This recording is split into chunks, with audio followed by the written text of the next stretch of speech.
Imagine a world without dinosaurs. A single supercontinent called Pangea stretches beneath a sky thick with oxygen. The air is so heavy, it feels as if it's breathing for you, warm and humid, raising the skin with a strange unease. Rivers run red with the fresh blood of recent kills, mixing into the muddy floodplains that exhale a strong metallic scent of decay. In the shallow, murky waters, something ancient stirs. A dry snap echoes like distant thunder. A claw the size of a grown man closes, cutting the water like a razor. This is not Hollywood fiction. These are the real apex predators that ruled the Earth 50 million years before the first dinosaur appeared. Welcome to the Permian, the age when nature perfected pure biological terror. No CGI tricks, only living adaptations born from an evolutionary nightmare. Jaekelopterus, Helicoprion, Dimetrodon, Anteosaurus, Inostrancevia. 5 names that redefine what it means to be a monster of flesh and bone. But was the greatest horror hiding in the waters or on land? Day until the end, the great dying is coming, and not even these perfect killers would survive the cataclysm that erased 90% of all life on Earth. Prepare yourself. What you're about to hear will forever change how you see the deep past of our planet. The ground trembles faintly beneath the weight of titans. The predators are awakening. 299 to 252 million years ago, Pangea had just formed, fusing every continent into one colossal landmass. Synapsids, our own distant ancestors, far closer to mammals than to reptiles, ruled the world completely. They had no feathers and no shiny dinosaur scales. Instead, they possessed proto-mammalian metabolism. Some may have even had the first hints of primitive fur. The air was hot, heavy, and incredibly rich, up to 35% oxygen, making every breath almost intoxicating, and turning the planet into a greenhouse where animals grew larger than ever before.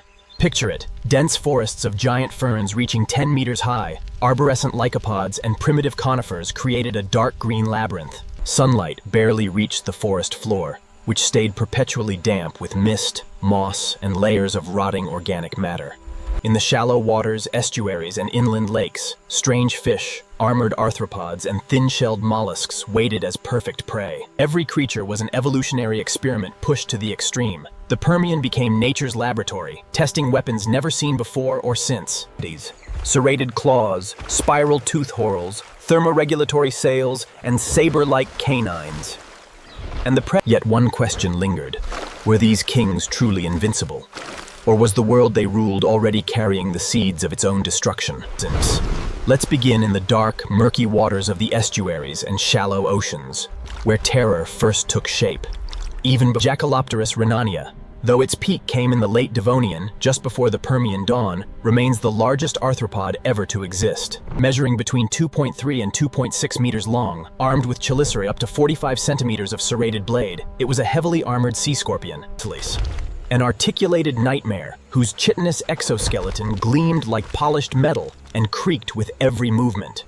It did not wait in ambush. It struck with the speed of a modern predator, using binocular vision to calculate the perfect attack in murky water. Imagine the biomechanical impact, the exoskeleton snapping forward with wet clicks, the massive chelicerae slicing primitive vertebrates with surgical precision. It hunted fish, placoderms, and even small tetrapods bold enough to enter the shallows.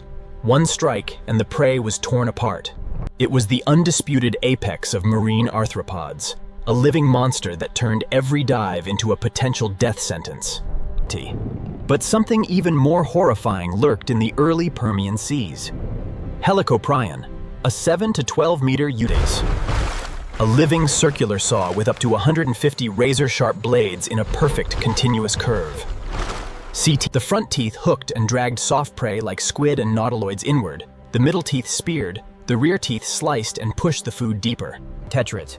Studies from 2014 and 2015 estimate bite forces between 1192 and 4732 newtons. The jaw moved in a hypnotic arc, leaving trails of shredded prey behind. No other marine predator of the picture it, gliding silently through the darkness, the spiral rotating like a living guillotine blade, slicing victims in half while its sinuous body vanished into the gloom. It was a biological circular saw, the ultimate nightmare of Permian oceans. Yet the true horror was now we step from the water onto the flooded plains and humid forests of the terrestrial world, where the air smelled of decay and damp earth. Dimetrodon grandis of the early Permian.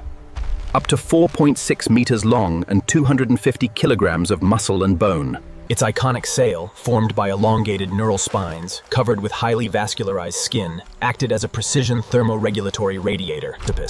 Research shows it could warm its body rapidly at dawn by turning the sail toward the sun, while its prey remained sluggish and cold from its serrated heterodont teeth, the first differentiate teeth in evolutionary history, inflicted deep bleeding wounds that quickly disabled prey. It sought out armored parasaurs, Adaphosaurus, and smaller synapsids across the floodplains, using the sail not only for temperature. It was no sluggish lizard. It was the first true large terrestrial predator, an opportunistic hunter that ruled the early ecosystems with ruthless efficiency. Imagine the sound of that tall sail slicing through the wind as it closed in. But what followed was even more terrifying. Then came the colossus of the Middle Permian, Anteosaurus magnificus, 5 to 6 meters long, 400 to 600 kilograms of raw power. The largest carnivorous non-mammalian synapsid ever known. Its skull, nearly 1 meter long, equipped with massive bone, an enlarged auditory labyrinth and hypertrophic floccular lobe, gave it exceptional balance, agility, and visual coordination. It was a fast, precise killer, the prehistoric equivalent of a cheetah. It hunted giant dinocephalians, parasaurs, and even other carnivores. Finally, the late Permian brought the Gorgonopsians and their undisputed ruler, Inostrancevia alexandri. 3.5 meters long, 300 kilograms, with a 60-centimeter skull and saber canines up to 15 centimeters long that grew continuously. These fangs were engineered for deep, slashing bites that severed arteries and disemboweled prey in seconds. Biomechanical studies from 2020 show it had a wide gape and powerful neck muscles, more like a crocodile in killing technique. Recent fossils from South Africa prove this predator migrated an astonishing 11,300 kilometers across Pangea. With robust limbs, a muscular neck, and an athletic build, it was the Permian version of a saber-toothed tiger crossed with a Komodo dragon. One explosive leap, and the prey collapsed. But what would happen when the entire world itself began to change? Visualize a real hunt. An Inostrancevia stalking a herd of scutosaur at dusk. The predator moves in absolute silence, muscles coiled, eyes locked on the weakest target. Then comes the explosive leap. The 15-centimeter canines pierce the bone armor with lethal precision. The prey collapses. This was daily life in Pangea, perfect predators ruling a world they had mastered completely. Yet sometime between 251.9 and 258 million years ago, the Siberian Traps, a gigantic volcanic province in northern Pangea, erupted in repeated pulses, with the main pulse lasting only 55 to 60,000 years. High-precision studies show these eruptions released driving atmospheric CO2 from around 400 ppm to over 2,500 ppm. The result was global warming. The once oxygenated oceans collapsed into widespread anoxia. Dead zones spread rapidly. Waters became saturated with hydrogen sulfide. Acid rain poured onto the forests, poisoning soils and rivers. Volcanic mercury spread across the entire planet.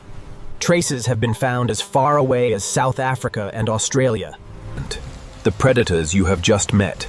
Jaekelopterus in the estuaries, Helicoprion in the seas, Dimetrodon. Even the apex predators stood no chance.